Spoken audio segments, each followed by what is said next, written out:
Wakupe mimba wewe? Ndiyo.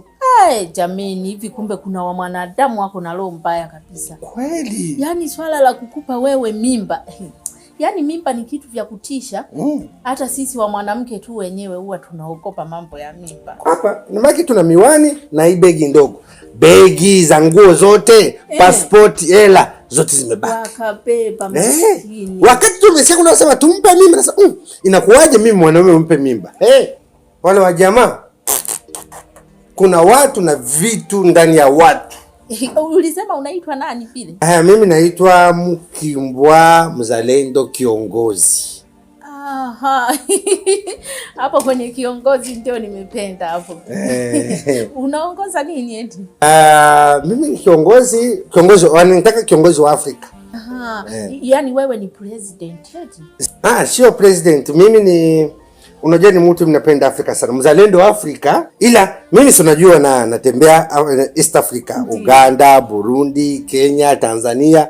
Ila mwenyewe najua kama mimi ni president wa ndani kimoyo moyo. Yaani wewe inawezekana wamekuvuruga au wamekuchanganya kabisa. Hapa ndio nyumbani kwangu. Nyumbani pako pazuri kiasi chake. Yaani hii nyumba mimi nalimdhulumu mume wangu baada ya sisi kujiacha. Kweli. Yeye akangangania tu magari nini eti ila wa mwanadamu kwa kupenda magari. Unajua hawezi kulala kwenye gari lakini ndani ya nyumba ndio utalala. Ukimwona mtu anagangania gari, umwacha kangania gari. Wewe una akili sana. Akiwa na mtu wa kunifurahisha hivi unafikiri atakonda? Nimeshafika. Ukitaka tu kuishi na mimi basi. Hamna shida, wewe si kiongozi bwana. Naongoza watu wote, hata mtanja hapa. Wote furahi tu. Nitafurahi kwa kweli. Mimi ndio hicho kitu ambacho na mind. Nakiwaka kwa Kiingereza. You speak English? I am speaking too much. I'm coming today to Tanzania.